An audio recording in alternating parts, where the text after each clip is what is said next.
দিম নে 8টাত দিম 10টাত ক্যান্ডিডেট দিম নে 7টাত দিম পুরা 10টাত দিব লাগিব বাপৰে কিমানটা 10টা ঠিক আছে এতিয়া আজিৰ মিটিংৰ পিছত মই আজি এই মাহ জুলাই হল নে আগষ্টৰ 10 তাৰিখৰ ভিতৰত মই প্ৰত্যেকটো MCL এৰ সমষ্টিত যাম হ'ব আৰু তাতে আজি যোন যোন মিটিংত আহিব পৰা নাই হিদিনাখন আমি সকলোকে মাতিম হ'ব আৰু সেই মিটিং হ'ব বিজয় সংকল্প আজি হৈছে কাৰ্যকৰ্তা সন্মিলন আৰু হিদিনাখন আমি পাতিম বিজয় সংকল্প সমাবেশ শ্ৰদ্ধাৰ ৰাইজ আজি আমাৰ বাবে এটা ঐতিহাসিক দিন ভাৰতীয় জনতা পাৰ্টিয়ে যোৱাবাৰো আমি বিজেপিয়ে বিটিএডিৰ ইলেকশ্যনৰ নিৰ্বাচন অকলে খেলিছিলোঁ ওদালগুৰিত আমি খুব ভাল ফলাফল কৰিছিলোঁ কিন্তু কেইটামান সমষ্টিত আমি 1000-1500 ভোটত হাৰিবলগীয়া হৈছিল যেতিয়া কোনোবা এটা ইলেকশ্যনত কম ভোটত কোনোবা হাৰে তেতিয়া আমি বুজি পাব লাগিব যে তাত আমাৰ ভোটবিলাক শক্তিশালী নাছিলে কৰবাত নহয় কৰবাত আমাৰ ভোট নিষ্ক্ৰিয় আছিলে ইলেকশ্যনৰ দিনা আমাৰ ভোটাৰখিনি আমি উলিয়াব নোৱাৰিলো নহলে আমাৰ ভোটাৰখিনিক কোনোবাই বিপথে পৰিচালিত কৰিলে সেই কাৰণে এইবাৰ আমি আটাইতকৈ বেছি জোৰ দিব লাগিব যাতে আমাৰ ভোটবিলাক শক্তিশালী হৈ থাকে সকলো বুথতে যাতে আমাৰ সংগঠন থাকে মই ইয়াত উপস্থিত সকলো বুথ সভাপতিক অনুৰোধ কৰিম হাতখন দাঙি দিয়কচোন বুথ সভাপতিসকল राजू जी सारे बूथ अध्यक्ष आए हैं बहुत बढ़िया सबके लिए ताली एक बार एतिया मैं बूथ सभापति सकलक दुटा दायित्व दिम प्रथमते आपनालोके सकलो बूथ सभापतिये 8 आमार बूथ आछे 841 ए 841टा बूथर सभापतिये এটা 21 জনৰ যি আমাৰ তালিকা আছে তাক ফোন নম্বৰে সৈতে লিখি মোক দিব লাগিব পাৰিবনে নাই যাৰ ফোন নম্বৰ নাই নালাগে নাম আৰু ফোন নম্বৰ সকলো বুথৰ সভাপতিয়ে অহা 15 দিন মই এদিন দুদিন দিয়া নাই লম্বা সময় দিছো 15 দিনৰ ভিতৰত সকলো বুথ সভাপতিয়ে নিজৰ বুথৰ 21 জন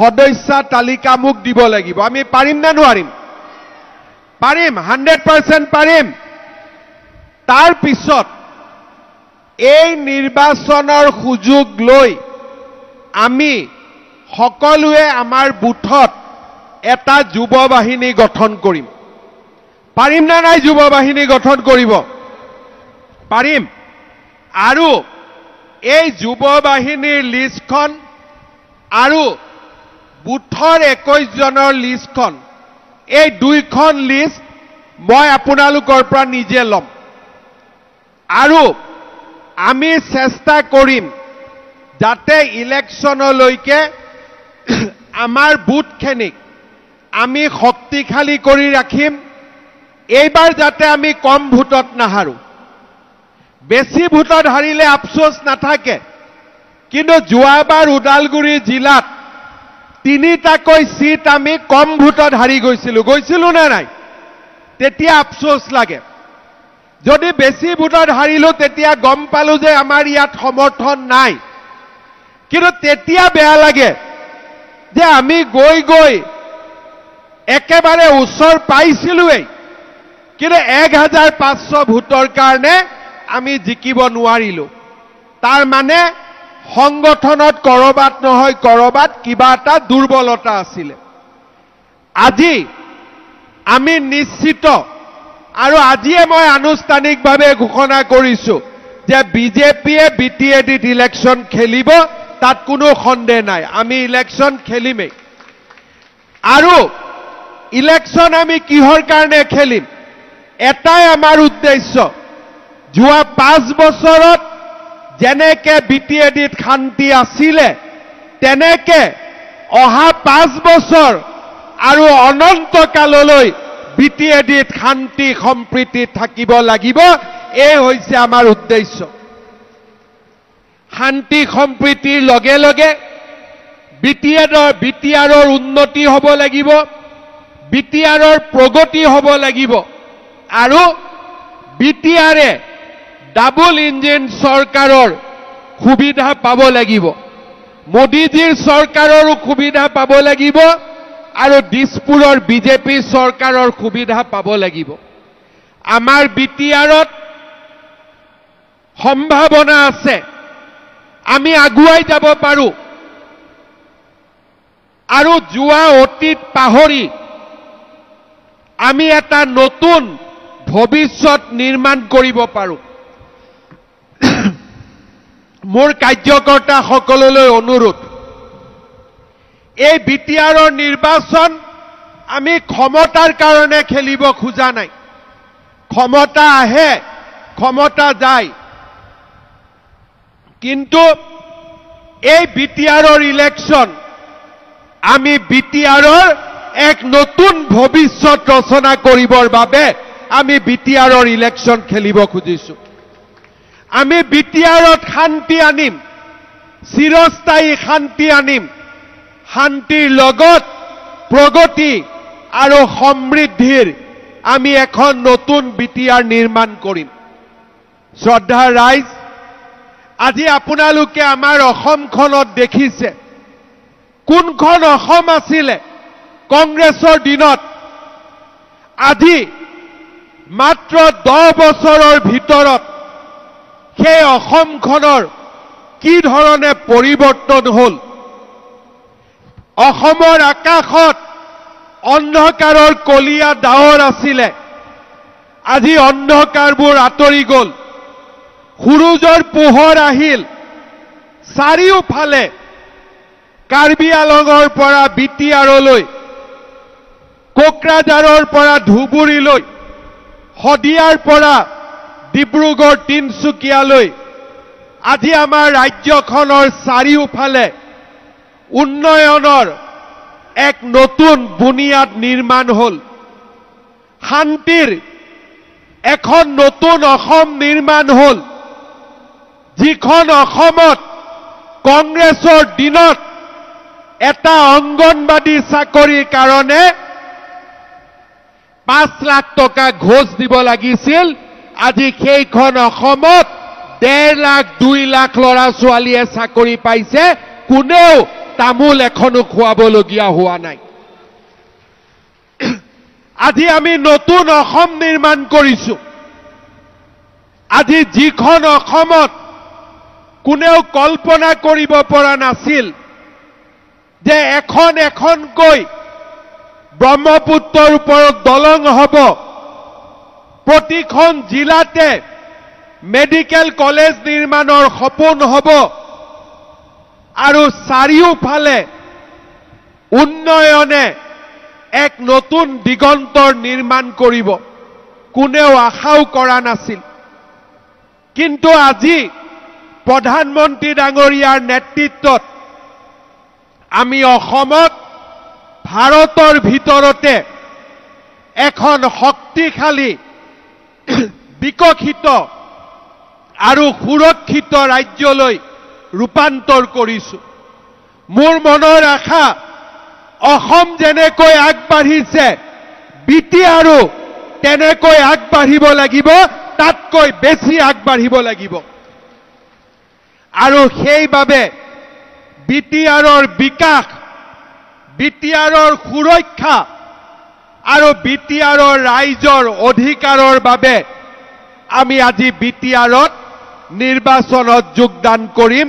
নিৰ্বাচনত আমি প্ৰতিদ্বন্দ্বিতা কৰিম আমাৰ উদ্দেশ্য ক্ষমতা নহয় আমাৰ উদ্দেশ্য হল বিটিআৰৰ নিবনুৱা ডেকা লৰাইও চৰকাৰী চাকৰি পাব লাগে কৰ্ম সংস্থাপনৰ সুবিধা পাব লাগে অসমৰ প্ৰত্যেকখন জিলাৰ দৰে বিটিআৰতো ৰাস্তা ঘাটৰ নিৰ্মাণ হ'ব লাগে বিটিআৰতো স্কুল কলেজৰ নিৰ্মাণ হ'ব লাগে আৰু বিটিআৰৰ ৰাইজৰো সমস্যাৰ সমাধান হ'ব লাগে আজি ৰাতিপুৱা দিলীপ শইকীয়া আৰু মই ওদালগুৰিলৈ আহিছিলোঁ আপোনালোকক লগ পাম তাৰ আগতে জিলা উপায়ুক্তৰ লগত আমি বহিছিলোঁ যোৱাবাৰ যেতিয়া অৰুণোদয় আঁচনি আমি ওদালগুৰিত ঘোষণা কৰিছিলোঁ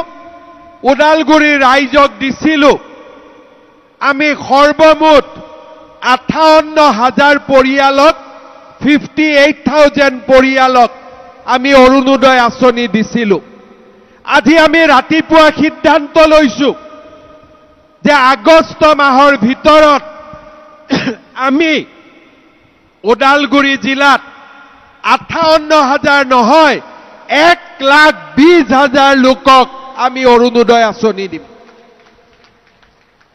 58,000 জাগাত 1,20,000 পৰিয়াল বুথত আমি হিতাধিকাৰী নিৰ্বাচন কৰিম আৰু কোনোবা যদি বাদ পৰি যায় আমি তেওঁলোকক বিশেষভাৱে অৰুণোদয় আঁচনি দিয়াৰ ব্যৱস্থা কৰিম যাতে কোনো দুখীয়া মানুহ এই আঁচনিৰ পৰা বাদ পৰি যাব নোৱাৰে শ্ৰদ্ধা ৰাইজ আজি আমি সমগ্ৰ অসমতে মুখ্যমন্ত্ৰীৰ মহিলা উদ্যমিতা আঁচনি আজি আমি প্ৰস্তুত কৰিছোঁ যে আগষ্ট মাহৰ পৰা আমি এই আঁচনিৰ ধন আমাৰ মহিলাসকলক আমি দিয়া আৰম্ভ কৰিম ৰাতিপুৱা ডিচিৰ অফিচত আমি বহিছিলোঁ যে আমি ওদালগুৰি জিলাত কিমান মহিলাক আমি মুখ্যমন্ত্ৰীৰ উদ্যমিতা আঁচনি যোগান ধৰিম আপোনালোকে আচৰিত হ'ব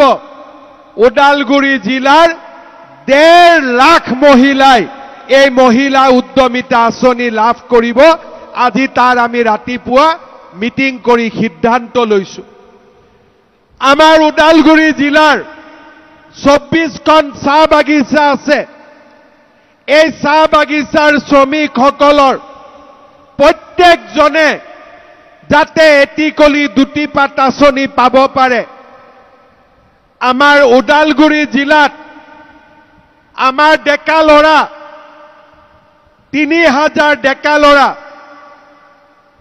মুখ্যমন্ত্ৰীৰ আত্মনিৰ্ভৰশীল অসম আঁচনিৰ অধীনত উপকৃত হ'ব তাৰ আজি আমি ৰাতিপুৱা আলোচনা কৰিছোঁ অৰ্থাৎ ৰাজ্য চৰকাৰে আজি আমাৰ সমগ্ৰ অসমতে যিসমূহ আঁচনি ৰূপায়ণ কৰিছে তাৰ ফলাফল যাতে আমাৰ বিটিআৰৰ ৰাইজে পাব পাৰে তাৰ বাবে মই ব্যক্তিগতভাৱে অহা 5 দিনত ওদালগুৰি তামুলপুৰ বাক্সা চিৰাং আৰু কোকৰাঝাৰলৈ নিজে যাম যাতে বিটিআৰৰ কোনো লোক আমাৰ আঁচনিৰ পৰা বঞ্চিত হ'ব নোৱাৰে শ্ৰদ্ধা ৰাইজ আজি আমাৰ বাবে এটা আনন্দৰ বাতৰি যে যেতিয়াৰে পৰা বিজেপি দলে অসমত আৰু কেন্দ্ৰত আমাৰ চৰকাৰ গঠন কৰিছে তাৰ পিছৰে পৰা বিটিআৰত স্পষ্টভাৱে শান্তি আহিছে কিন্তু মানুহৰ মনত এতিয়াও কিছুমান দুখ আছে ৰাতিপুৱা মোক ওদালগুৰিৰ সাৰ্কিট হাউচত ইয়াৰ স্থানীয় লোকে লগ কৰিছে আৰু মোক কৈছে যে স্যাৰ আমি এইখন বিটিআৰতে ডাঙৰ হৈছো মাটিৰ অধিকাৰ পাব আমি যোগ্য হয় নে নহয় মুখ্যমন্ত্ৰী হিচাপে মই নিশ্চিতভাৱে ক'ব পাৰো যে আমাৰ প্ৰতিগৰাকী খিলঞ্জীয়া লোক বিটিআৰত মাটিৰ অধিকাৰ পাব লাগে আৰু আপোনালোক তাৰ বাবে প্ৰত্যেকেই একোজন দাবীদাৰ ইয়াত কোনো সন্দেহ থাকিব নোৱাৰে শ্ৰদ্ধাৰ ৰাইজ আমাৰ শান্তি আহিলে যোৱা 5 বছৰত আমি শান্তিৰ ভেটি নিৰ্মাণ কৰিলো অহা 5 বছৰত আমি আমাৰ ন্যূনতম অধিকাৰ এই ন্যূনতম অধিকাৰখিনি যাতে আমি পাওঁ তাৰ বাবে আমি কাম কৰিম এজন ব্যক্তিক মাটিৰ অধিকাৰৰ প্ৰয়োজন এজন ব্যক্তিক অন্তত বিশুদ্ধ খোৱা পানী মানুহজনৰ অধিকাৰ এখন ভাল স্কুল মানুহজনৰ অধিকাৰ এটা ভাল ৰাস্তা মানুহজনৰ অধিকাৰ আৰু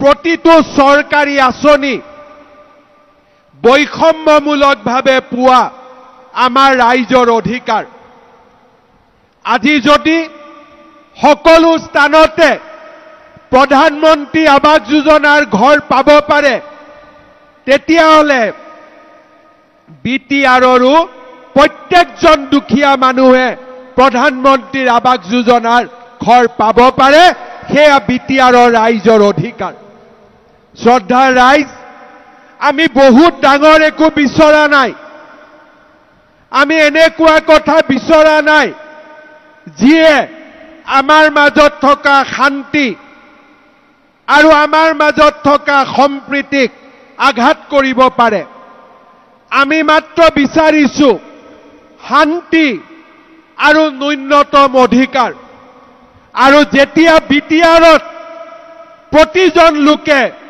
শান্তিত থাকিব পাৰিব আৰু ন্যূনতম অধিকাৰ পাব বিটিআৰ অসমৰ ভিতৰতে আটাইতকৈ বিকশিত অঞ্চললৈ ৰূপান্তৰ হ'ব তাক মই বিশ্বাস কৰোঁ শ্ৰদ্ধাৰ ৰাইজ যোৱা 5টা বছৰ বিটিআৰৰ শান্তি আৰু বিটিআৰৰ পৰিৱৰ্তনৰ বাবে মুখ্যমন্ত্ৰী হিচাপে যিমান কৰিব লাগে আমি সিমানখিনি কৰিবৰ বাবে চেষ্টা কৰিছিলো কেতিয়াবা বিটিআৰৰ ৰাস্তা বনাব লাগে বিটিআৰৰ পুঁজি নাই ৰাজ্য চৰকাৰে গুডউইল পেকেজ দিছে এবাৰ নহয় দুবাৰ 500 কোটি টকাৰ আজি আমি ৰাস্তা মঞ্জুৰ কৰিছো বিটিআৰত উন্নতি হোৱা নাই কোকৰাঝাৰত আমি মেডিকেল কলেজ কৰিছো তামুলপুৰত আমি মেডিকেল কলেজ কৰিছো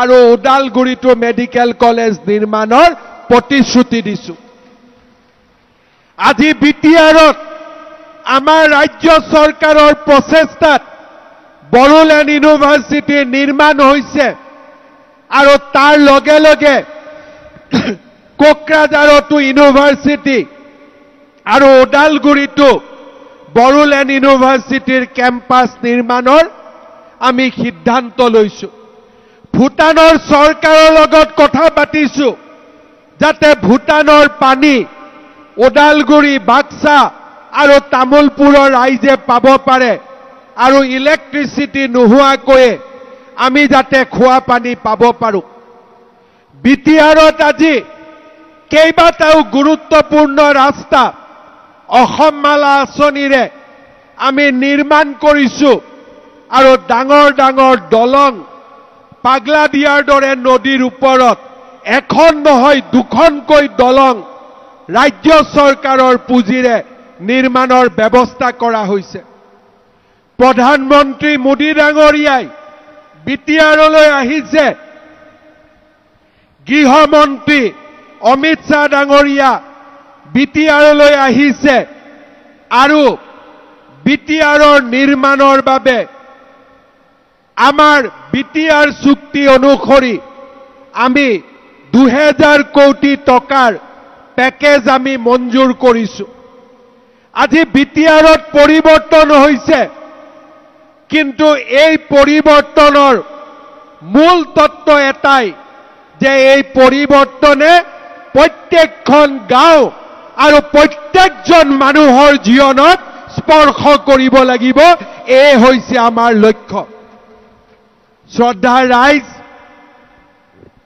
বিজেপিৰ প্ৰতিশ্ৰুতি হ'ব যে বিটিআৰৰ উন্নয়ন আৰু অসমৰ উন্নয়নে প্ৰতিখন গাঁও আৰু প্ৰতিজন ব্যক্তিৰ জীৱনক স্পৰ্শ কৰিব আৰু আমি বিটিআৰত উন্নয়নৰ এক নতুন ইতিহাস আমি ৰচনা কৰিম।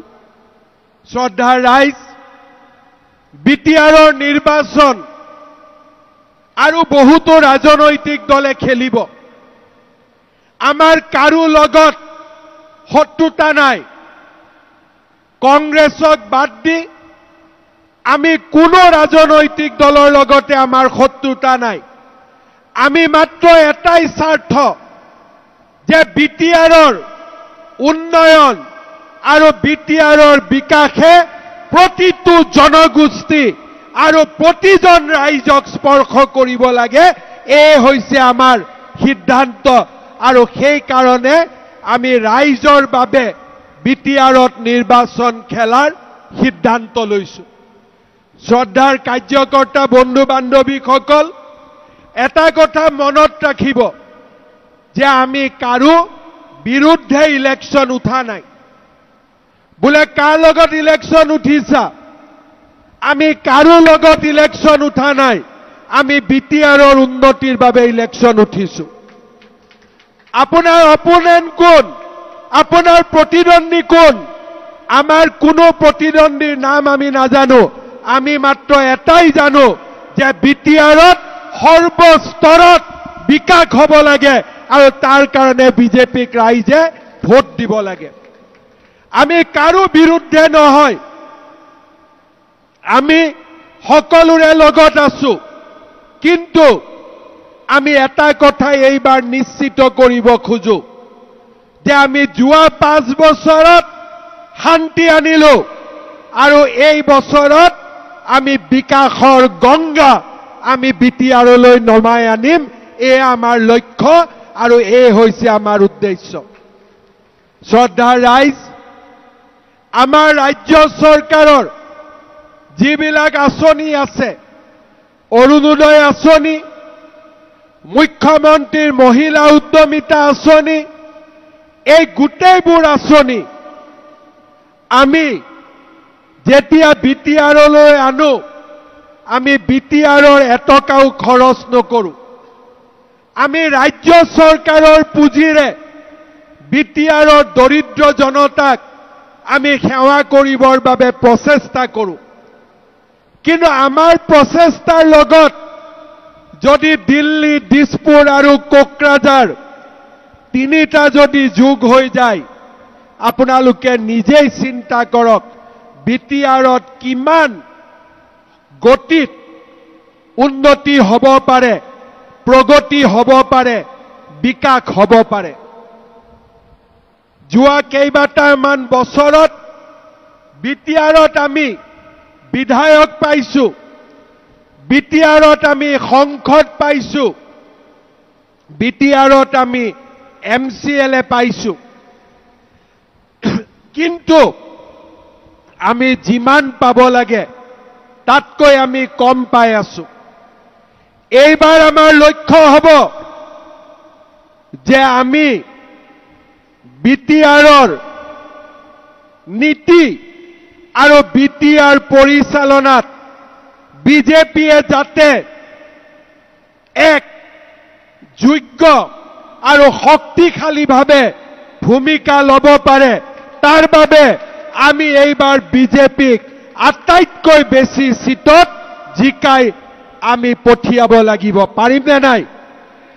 পাৰিম নে নাই আমি? শ্ৰদ্ধাৰ ৰাইজ, কাৰ্যকৰ্তা বন্ধু বান্ধৱীসকল, আপোনালোকক প্ৰশ্ন সুধিব যে আপোনালোকে অমুকৰ লগত আছে নে নাই? তমুকৰ লগত আছে নে নাই আপোনালোকক বিভিন্ন প্ৰশ্ন সুধিব আপোনালোকৰ উত্তৰ এটাই আমি বিটিআৰৰ ৰাইজৰ লগত আছো আৰু বিটিআৰৰ উন্নয়নৰ বাবে আমি নিৰ্বাচনত প্ৰতিদ্বন্দ্বিতা কৰিছো আৰু বিটিআৰৰ কল্যাণৰ কাৰণে বিটিআৰৰ ভৱিষ্যতৰ কাৰণে আমি সকলোৱে মিলি কাম কৰিম আমাৰ কোনো শত্ৰু নাই আমাৰ কোনো শত্ৰু নাই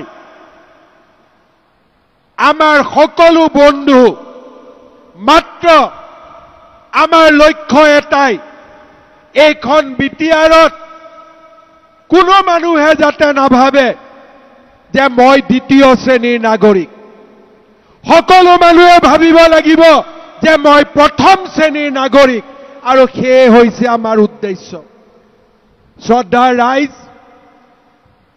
আজি পৰিৱেশ সলনি হৈছে 5 বছৰ আগৰ বিটিআৰৰ পৰিৱৰ্তন হৈছে এসময়ত বিটিআৰত আমি নিৰাপত্তাহীনতাত ভোগ কৰিছিলো আজি সেই পৰিৱেশ নাই যোৱা 5 বছৰত ইউপিপিএল বিজেপিৰ চৰকাৰৰ সময়ছোৱাত নিশ্চিতভাৱে বিটিআৰত শান্তি আহিছে আমি তাক কেতিয়াও না কৰাৰ আমাৰ কোনো লক্ষ্য নহয় কিন্তু শান্তিৰ লগে লগে আমি আমাৰ ন্যূনতম অধিকাৰো পাব লাগিব আৰু এই যুঁজ হৈছে যে বিটিআৰৰ যাতে প্ৰতিগৰাকী ব্যক্তিয়ে শান্তিত থাকিব পাৰে চৰকাৰী আঁচনিৰ সুবিধা ল'ব পাৰে প্ৰত্যেকজন ডেকা লৰাই এটা যাতে উজ্জ্বল ভৱিষ্যতৰ সপোন দেখিব পাৰে আৰু সেই কাৰণে এই নিৰ্বাচন এক গুৰুত্বপূৰ্ণ নিৰ্বাচন হ'ব মই আপোনালোকক অনুৰোধ কৰিম যে নিজৰ নিজৰ বুথত আমি কেনেকৈ জিকিব পাৰো কোন ভোটাৰ আছে কাৰ ওচৰত আমি যাব লাগিব আৰু কাক আমি মৰম আৰু স্নেহৰ এনাজৰীৰে বান্ধিব লাগিব এই গোটেই দায়িত্ব আপোনালোকৰ আৰু আপোনালোকে যদি একেলগে সমন্বিতভাৱে কাম কৰে আমি নিশ্চিতভাৱে সফলতা অৰ্জন কৰিব পাৰিম তাত মোৰ কোনো সন্দেহ নাই মাত্ৰ মই আপোনালোকক অনুৰোধ কৰিম যে এইকেইটা দিন আপোনালোকে দলটোক দিয়ক এইকেইটা দিন আপোনালোকে বিজেপিক দিয়ক আৰু বিটিআৰত যদি আমি ভাল ফলাফল দেখুৱাব পাৰো 2026 চনতো অসমত বিজেপিৰ চৰকাৰ তৃতীয়বাৰৰ বাবে আহিব সেয়াও লগে লগে নিশ্চিত হৈ যাব এই ইলেকশন অকল মাত্ৰ আপোনালোকে বিটিআৰৰ বাবে খেলা নাই আমি গোটেই অসমতে এই নিৰ্বাচনৰ জৰিয়তে আৰু এটা বাৰ্তা দিম যে এইবাৰো তৃতীয়বাৰৰ বাবেও অসমত বিজেপিৰ চৰকাৰ আহিব তাত কোনো সন্দেহ নাই শ্ৰদ্ধাৰ ৰাইজ আমাৰ কংগ্ৰেছ দল বিভিন্ন ধৰণে ৰাইজক বিপথে পৰিচালনা কৰিবৰ বাবে চেষ্টা কৰে ৰাইজে তেওঁলোকক বাৰে বাৰে হৰুৱাই এছেম্বলিটো হৰুৱাই লোকসভাটো হৰুৱাই পঞ্চায়ততো হৰুৱাই কিন্তু তেওঁলোকৰ লাজ নালাগে এইবাৰ মই অনুৰোধ কৰিম যে বিটিআৰত কংগ্ৰেছক এটা ইমান ডাঙৰ ৰসগোল্লা খুৱাই দিয়ক যাতে আৰু কেতিয়াও ইলেকশন খেলিবৰ কাৰণেও কংগ্ৰেছ আৰু আমাৰ মাজলৈ নাহে শ্ৰদ্ধাৰ ৰাইজ আপোনালোকে চিন্তা কৰক মাত্ৰ কেইদিনমান আগতে পঞ্চায়তৰ ইলেকশন হল সমগ্ৰ অসমতে বিজেপিৰ জয় যাত্ৰা কংগ্ৰেছ দলে কি পালে? একো নাই। ৰসগোল্লা, ওৰাঙৰ ৰসগোল্লা নে কি ৰসগোল্লা নাজানো, ওৰাঙৰ হলে বেছি সোৱাদৰ হয়, হয়নে নহয়? এইবাৰ কংগ্ৰেছে কৈছে আমি বিটিআৰত ইলেকশ্যন খেলিম। আপোনালোকে মনত ৰাখিব, এই কংগ্ৰেছ চৰকাৰৰ দিনতেই বিটিআৰত আটাইতকৈ বেছি হত্যা আৰু হিংসাৰ ৰাজনীতি হৈছিলে। কংগ্ৰেছৰ দিনতেই বিটিআৰৰ ৰাইজে জীয়াতু ভুগিছিলে। সেই কথা আপোনালোকে সদায় মনত ৰাখিব।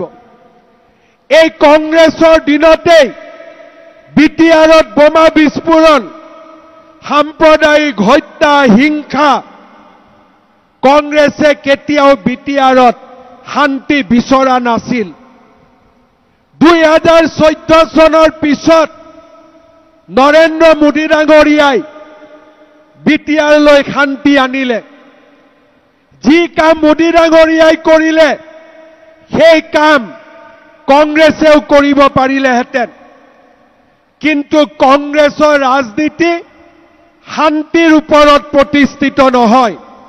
কংগ্ৰেছৰ ৰাজনীতি হৈছে ভাতৃঘাতী সংঘৰ্ষৰ ৰাজনীতি। কংগ্ৰেছৰ ৰাজনীতি হৈছে তেজৰ ৰাজনীতি। কংগ্ৰেছৰ ৰাজনীতি হৈছে হত্যা আৰু হিংসাৰ ৰাজনীতি। আৰু সেইবাবে মই আপোনালোকক অনুৰোধ কৰিম, এই নিৰ্বাচনত আমি সকলোৱে নিশ্চিত কৰিব লাগিব যাতে কংগ্ৰেছে আকৌ এটা ৰাজনৈতিকভাৱে ৰসগোল্লা বিটিআৰত খাব পাৰে। তাৰ বাবে মই আপোনালোক সকলোকে অনুৰোধ কৰিম। শ্ৰদ্ধাৰ ৰাইজ, মই নিশ্চিত যে এইবাৰ আমি বিটিআৰত ভাল ফলাফল কৰিম। ৰাইজৰ উৎসাহ, ৰাইজৰ আনন্দ, ই আমাক কনফিডেন্স দিছে যে আমি ভালকৈ কাম কৰিলে বিটিআৰত বিজয়ী হ'ম। 38টা সমষ্টিত আমি পৰ্যবেক্ষক নিয়োগ কৰিছোঁ। তেওঁলোকে আপোনালোকৰ লগত কথা পাতিব আৰু আপোনালোকে তেওঁলোকক বিশ্বাস দিব লাগিব যে মোৰ সমষ্টিত বিজেপি ইলেকশ্যনত উঠিলে নিশ্চিতভাৱে বিজেপি জিকিব। মোক সাংবাদিকসকলে সোধে যে আপোনালোকে কেইটা সিটত খেলিব? আমাৰ উত্তৰ এটাই, য'তে কাৰ্যকৰ্তাই কয় বিজেপি জিকিব তাতে আমি গৈ ইলেকশ্যন খেলিম। আৰু জিকিব বুলি ক'লেও নহ'ব, সংগঠনত শক্তিশালীও হ'ব লাগিব। আৰু সেই কাৰণে ৰাজ্যিক সভাপতি দিলীপ শইকীয়া ডাঙৰীয়াই, আমাৰ বিধায়ক, আমাৰ ৰাজ্যিক নেতৃত্ব কোনোবা নহয় কোনোবাক আপোনালোকৰ সমষ্টিৰ দায়িত্ব অৰ্পণ কৰিছে। এই 2 মাহ আপোনালোকে একেলগে সংগঠনক শক্তিশালী কৰক। আৰু দিলীপ শইকীয়া আৰু মোক য'তেই মাতিব আমি তালৈকে যাম আপোনালোকৰ লগত। আমাৰ একো আপত্তি নাই, য'তে মাতিব আমি তাতেই যাম। মাত্ৰ আমি সকলোৱে এটা শক্তিশালী সংগঠন নিৰ্মাণ কৰিব লাগিব। আজি আমি প্ৰত্যেকটো বুথৰ পৰা 6 জনকৈ মাতিছিলোঁ যাতে আপোনালোকে আমাৰ কথা শুনি বুথত গৈ বুথকেইটাক শক্তিশালী কৰিব পাৰে। আপোনালোকে আজি ঘৰলৈ এটা ডাঙৰ দায়িত্ব লৈ উভতি যাব যে আমি আমাৰ নিজৰ নিজৰ বুথত আমি বিজেপিক শক্তিশালী কৰিম। আমাৰ নিজৰ নিজৰ বুথত বিজেপি যাতে ইলেকশ্যন জিকে তাৰ বাবে আমি কাম কৰিম। আমাৰ নিজৰ নিজৰ বুথত চৰকাৰী আঁচনি যাতে যোগ্যজনে পায় তাৰ বাবে আমি চৰকাৰক সহযোগিতা কৰিম। অহা কালি পৰখিৰ পৰা ওদালগুৰি জিলাত অৰুণোদয় হিতাধিকাৰী নিৰ্বাচনৰ কাম আৰম্ভ হ'ব। গাঁও সভা হ'ব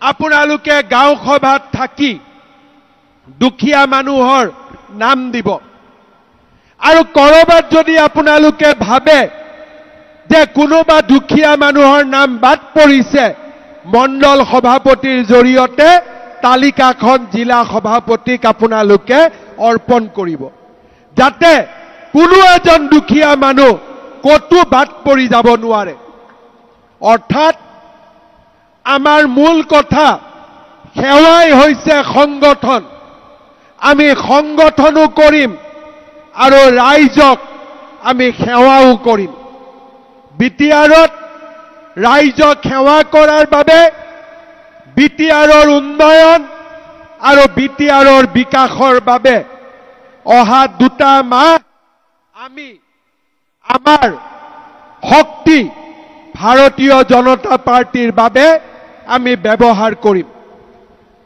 দুৰ্গা পূজাৰ আগতে ইলেকশন শেষ হৈ যাব আৰু দুৰ্গা পূজাৰ পিছত আমি 26ৰ বাবে প্ৰস্তুত হ'ম দুৰ্গা পূজাৰ আগত বিটিআৰ আৰু দুৰ্গা পূজাৰ পিছত দিছপুৰ দুৰ্গা পূজাৰ আগত কোকৰাঝাৰ বিটিআৰ ওদালগুৰি তামুলপুৰ বাক্সা চিৰাং আৰু দুৰ্গা পূজাৰ পিছত দিছপুৰত তৃতীয়বাৰৰ বাবে বিজেপিৰ চৰকাৰ এই হৈছে আমাৰ দায়িত্ব এই হৈছে আমাৰ সংকল্প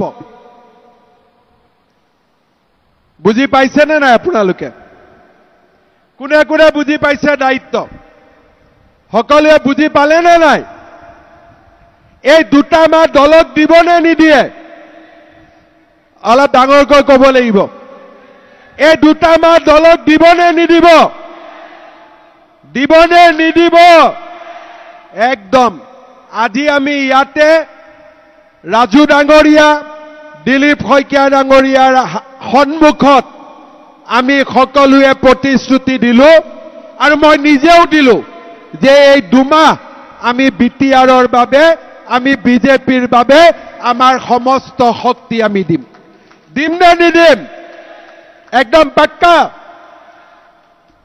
অলপ ঢিলাকৈ কৈছে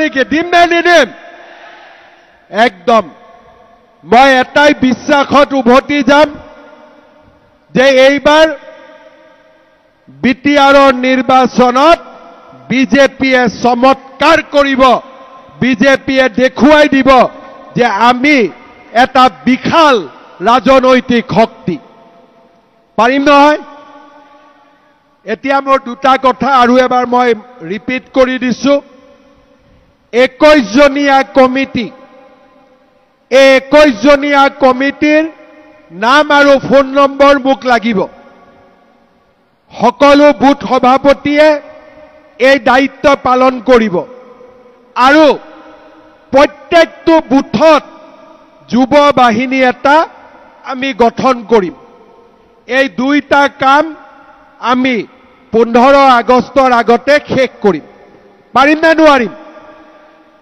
লিষ্টখনটো 15 দিনত দিব আৰু যুৱ বাহিনী 15 আগষ্টৰ আগতে আপোনালোকে শেষ কৰিব লাগিব যাতে প্ৰত্যেকটো বুথতে বিজেপি দলৰ যুৱ বাহিনী মজুত থাকে এই 2টা কাম যদি আমি কৰিব পাৰো আমাৰ নিৰ্বাচন বহুত সহজ হ'ব আৰু আমি নিৰ্বাচনত নিশ্চিতভাৱে বিজয়ী হ'ব পাৰিম পুনৰ এবাৰ মই আপোনালোকক ধন্যবাদ জনাইছো লোকসভা নিৰ্বাচনৰ পিছত বিটিআৰত মই ৰাজনৈতিক মিটিং কৰা নাছিলো সেই কাৰণে পুনৰ এবাৰ দৰং ওদালগুৰিত দিলীপ শইকীয়াক বিজয়ী কৰোৱাৰ বাবে আপোনালোকক মই আজি আকৌ এবাৰ অভিনন্দন জনাইছো